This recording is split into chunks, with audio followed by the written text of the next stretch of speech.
कभी ऐसा महसूस होता है कि मतलब 5 मिनट भी किसी एक चीज पर ध्यान लगाना लगभग नामुमकिन हो गया है। रोज की बात है। मैं अपने एक किस्सा बताती हूँ। कल एक जरूरी रिपोर्ट पर काम करने बैठी। सोचा बस 1 घंटा, कोई डिस्टरबेंस नहीं। और ईमानदारी से कहूँ तो 5 मिनट के अंदर मैं अपने फोन पर बिल्लियों के वीडियोस देख रही थी। बाद में बहुत गुस्सा आया कि मुझ में विल पावर ही नहीं है। ये कहानी जानी पहचानी लग रही है। अगर ये कहानी जानी पहचानी लग रही है तो आज हमारे हाथ जो स्रोत लगा है वो कहता है तो प्रॉब्लम आप नहीं हो, सिस्टम है। और ये लाइन इस पूरी चर्चा का सार है।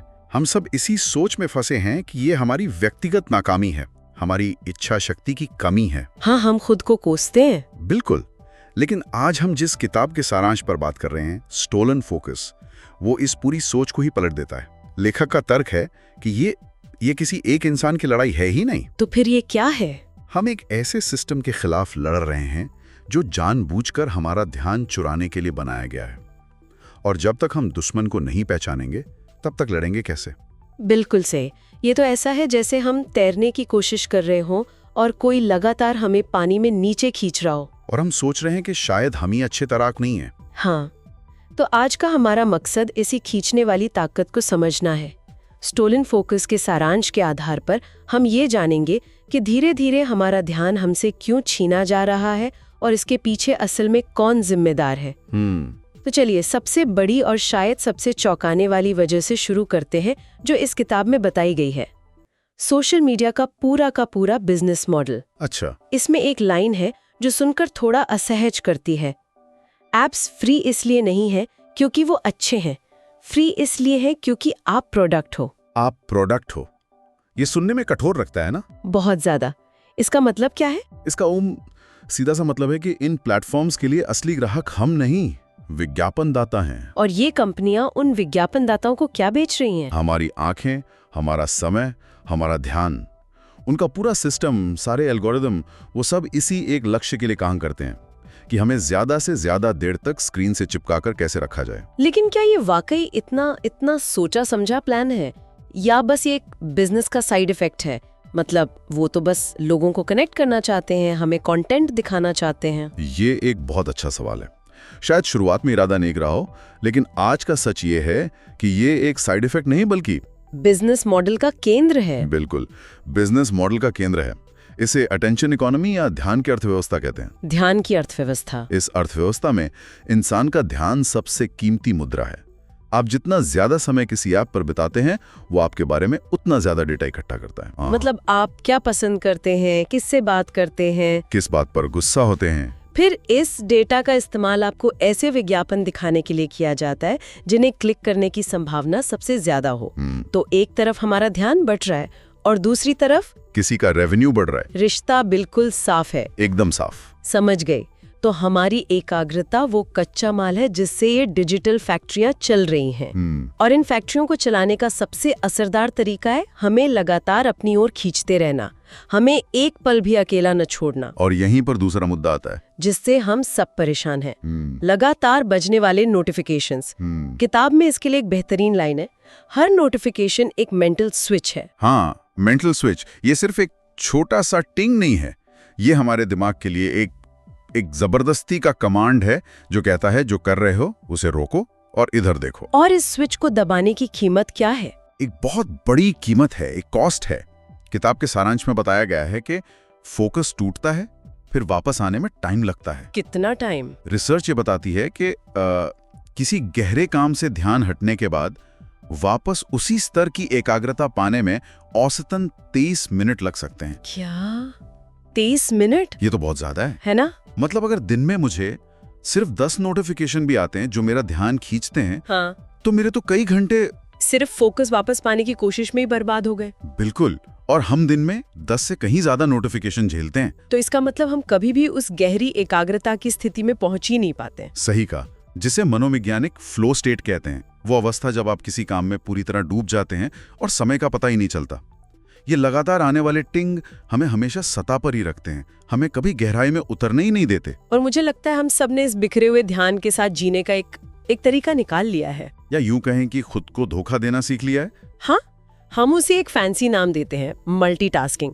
मुझे तो लगता था कि मैं इसमें बहुत अच्छी हूँ। मैं एक वर्क कॉल पर हूँ, साथ में एक ईमेल का जवाब दे रही हूँ और बगल में चल रही चैट पर भी नजर है। और लगता है कि आप सुपर प्रोडक्टिव हैं। बिल्कुल, लेकिन इस किताब का सारांश इस पर बहुत सख्त टिप्पणी करता है। वो कहता है मल्टीटास्किंग स्मार्ट नहीं होती, ये सिर्फ अटेंशन को नष्ट करती है। आपका उदाहरण एकदम सटीक है और ये उस भ्रम को उजागर करता है जिसमें हम जीते हैं, जिसे हम मल्टीटास्किंग कहते हैं। हमारा दिमाग असल में वो कर ही नहीं सकता। नहीं, हमारा दिमाग एक बार में एक ही चीज पर चेतना के साथ ध्यान केंद्रित कर सकता है। तो जब आप वो तीनों काम एक साथ कर रही होती हैं, तो आप असल में मल्टीटास्किंग नहीं बल्कि बहुत तेजी से टास्क स्विचिंग कर रही होती हैं। Task switching.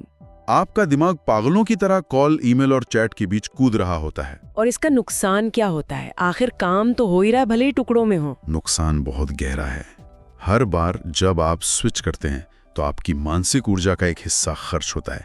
इसे स्विच कॉस्ट कहते हैं। Switch cost. नतीजा, आपके ईमेल में गलतियां होने की संभावना बढ़ जाती है, आप कॉल की कोई जरूरी बात मिस कर जाती हैं और दिन के अंत में आप ज्यादा थका हुआ महसूस करती हैं, जबकि कोई भी काम पूरी गहराई से नहीं किया होता है। सही बात। किताब का तर्क है कि हम सिर्फ सतह पर तैरते रहते हैं, किसी भी काम में गोता नहीं लगा पाते। अब तक जो भी हमने बात की उससे ऐसा लग रहा है कि सारा विलेन हमारा फोन और हमारे ऐप्स है। लेकिन फिर किताब की चर्चा एक सरप्राइजिंग मोड़ लेती है और उंगली किसी और बड़ी चीज पर उठाती है, एक पूरी संस्कृति पर। लेखक इसे स्पीड कल्चर कहते हैं। हाँ, स्पीड कल्चर। ये सिर्फ हमारे डिवाइस के बारे में नहीं है, ये हमारे जीने के तरीके के बारे में है। Fast content, fast thinking. ये बात मुझे बहुत चुभी।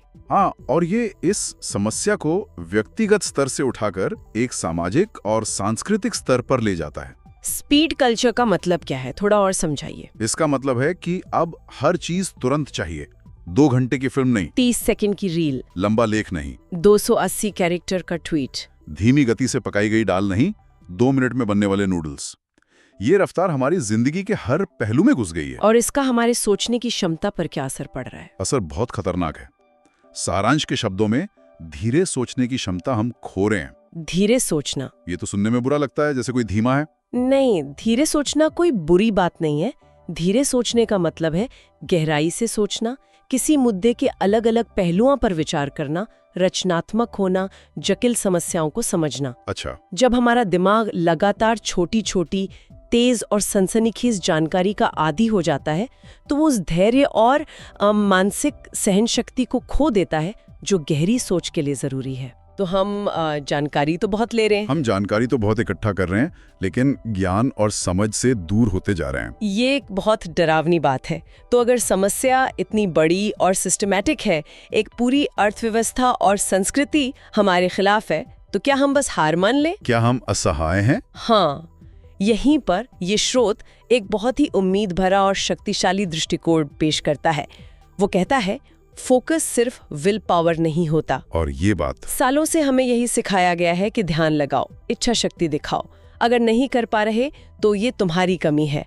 लेकिन यह किताब इस पूरे विचार को ही चुनौती देती है। और मेरे हिसाब से ये इस किताब का सबसे जरूरी संदेश है। ये हमें आत्मग्लानि से बाहर निकालता है। तो अगर फोकस सिर्फ विल पावर का खेल नहीं है, तो फिर क्या है? स्रोत जवाब देता है, आपका माहौल आपकी अटेंशन तय करता है। ये एक क्रांतिकारी विचार है। माहौल? हाँ, इसका मतलब है कि हमारे ध्यान पर हमारा नियंत्रण हमारी अंदरूनी इच्छा शक्ति से कम और हमारे बाहरी माहौल से ज्यादा प्रभावित होता है। जैसे कि अगर आप एक शांत लाइब्रेरी में बैठी हैं तो पढ़ना आसान है, और अगर आप एक शोर शराबे वाले बाजार के बीच में बैठकर पढ़ने की कोशिश कर रही हैं तो दुनिया की सबसे मजबूत विल पावर भी शायद हार मान लेगी। और हमारे डिजिटल डिवाइस ने हमारी जिंदगी को उस शोर शराबे वाले बाजार जैसा बना दिया है। बिल्कुल। तो इसका मतलब ये हुआ कि अगर मैं अपने फोकस को लेके खुद को कोसने के बजाय अपने माहौल को ठीक करने पर ध्यान दूं तो ज्यादा फायदा होगा। ज्यादा नहीं, शायद सारा फायदा वहीं से होगा। ये तो बहुत बड़ी राहत की बात है। यहाँ से हमारी बातचीत एक समाधान की दिशा में मुड़ती है। अगर माहौल ही चाबी है तो हम अपने माहौल को कैसे बदल सकते हैं? किताब का सारांश कुछ बहुत ही प्रैक्टिकल सुझाव देता है। सबसे पहला और सीधा कदम, नोटिफिकेशंस बंद करना। ये सीधे तौर पर उस मेंटल स्विच वाली समस्या पर हमला करता है जिसकी हमने बात की थी। जब आप अपने फोन पर आने वाले ज्यादातर गैर जरूरी अलर्ट्स बंद कर देते हैं, social media, shopping apps, news alerts, तो क्या होता है? तो आप नियंत्रण वापस अपने हाथ में ले लेते हैं। अब फोन ये तय नहीं करेगा कि आपका ध्यान कब तोड़ना है, बल्कि आप तय करेंगी कि आपको फोन कब देखना है। ये तो एक छोटा सा बदलाव है, पर इसका असर बड़ा हो सकता है। ये अपने डिजिटल माहौल में शांति लाने का पहला और सबसे शक्तिशाली कदम है। दूसरा सुझाव इसी से जुड़ा है और ये मुझे थोड़ा मुश्किल लगता है, फोन से शारीरिक दूरी बनाना। हाँ, ये जरूरी है। सिर्फ नोटिफिकेशंस बंद करना काफी नहीं है, क्योंकि फोन की मौजूदगी अपने आप में एक भटकाव है। मैंने कहीं पढ़ा था कि अगर फोन सिर्फ टेबल पर उल्टा भी रखा हो, तब भी हमारी दिमागी क्षमता का एक हिस्सा उसे नजरअंदाज करने में खर्च होता रहता है। क्या ये सच है? ये बिल्कुल सच है। इसे ब्रेन ड्रेन इफेक्ट कहते हैं। हमारा दिमाग अवचेतन रूप से जानता है कि मनोरंजन और भटकाव का एक पूरा ब्रह्मांड बस एक हाथ की दूरी पर है। तो क्या करें? जब आप किसी ऐसे काम पर ध्यान लगाना चाहते हैं जिसमें गहराई की जरूरत हो, तो सबसे अच्छी रणनीति है फोन को दूसरे कमरे में रख देना। नजर से दूर, दिमाग से दूर।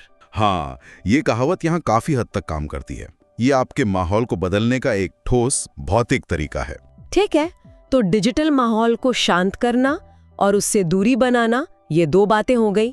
अब आते हैं तीसरे समाधान पर, जो सीधे तौर पर उस स्पीड कल्चर का जवाब है। और वो क्या है? वो है गहरी पढ़ाई की आदत डालना, मतलब कागज वाली किताबें पढ़ना। बिल्कुल, इसे आप स्पीड कल्चर के एंटीडोट यानी तोड़ के रूप में देख सकते हैं। जब आप कोई किताब उठाती हैं, तो आप अपने दिमाग को एक ही विषय पर बिना किसी रुकावट के लंबे समय तक ध्यान केंद्रित करने की ट्रेनिंग दे रही होती हैं।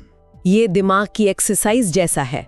ये आपकी एकाग्रता की उन मांसपेशियों को मजबूत करता है जो तेज तर्रार डिजिटल दुनिया में कमजोर पड़ गई हैं। ये आपको धीरे और गहराई से सोचने की भूली हुई कला फिर से सिखाता है। और आखिरी सुझाव जो किताब में दिया गया है, वो सुनने में थोड़ा अजीब है। कौन सा? लेकिन शायद सबसे गहरा है।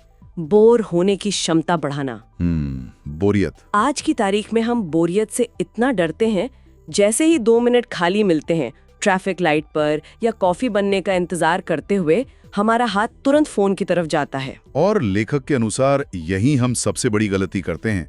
हमने बोरियत को दुश्मन मान लिया है, जबकि वो हमारी दोस्त हो सकती है। बोरियत दोस्त कैसे हो सकती है? बोरियत वो खाली कैनवस है जिस पर हमारा दिमाग सबसे अच्छे विचार बनाता है। जब हमारा दिमाग लगातार बाहरी उत्तेजना से भरा नहीं होता, तभी उसे अंदर झांकने, यादों को जोड़ने, भविष्य के बारे में सपने देखने और अपने आप से बात करने का मौका मिलता है। बिल्कुल, बोरियत को स्वीकार करना असल में उस लगातार मनोरंजन की लत से लड़ने का एक तरीका है।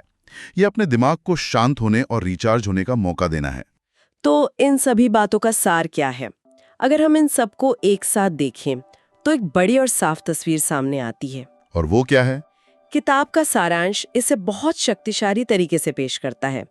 अगर आप फोकस वापस चाहते हो, तो आपको अटेंशन इकोनॉमी से लड़ना पड़ेगा। ये कोई छोटी मोटी व्यक्तिगत आदत बदलने की बात नहीं है। नहीं, ये एक ऐसी अर्थव्यवस्था के खिलाफ सचेत विद्रोह है, जिसका पूरा ढांचा ही हमारा ध्यान चुराने पर टिका है। और ये लड़ाई लड़ना बहुत जरूरी है, क्योंकि दांव पर बहुत कुछ लगा है।